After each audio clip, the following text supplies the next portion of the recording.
ఎల్లిపాయ కారంకు కొన్ని ఎల్లిపాయలు ఒక 3 గడ్డలు, కొంచెం కారము, సాల్ట్, ఆయిల్. ఇప్పుడు ఒక చిన్న రోట్లో మనం ఎల్లిపాయ మంచిగా అక్క ముక్క దంచుకోవాలి. మెత్తగా కాకుండా అక్క ముక్క దంచుకోవాలి. ఇది పచ్చి కారమే. ఇప్పుడు ఎల్లిపాయ అక్క ముక్క దంచుకున్న పచ్చిదే, ఇది పచ్చిదే ఎల్లిపాయ. అందులో కొంచెం కారం వేసుకోవాలి.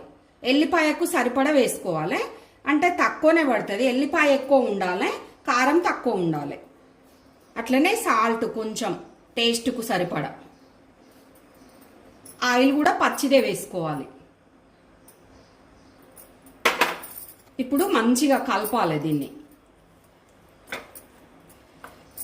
బాగుంటుంది, అన్నంలోకి చాలా బాగుంటుంది. దీంట్లో ఏం లేదు, అన్ని పచ్చివే. ఎల్లిపాయ మంచిగా అక్క ముక్క దంచుకోవాలి. చూడండి ఇప్పుడు మనకు ఎంత మంచిగా అయిందో. రెడీ అయిపోయింది ఎల్లిపాయ కారం.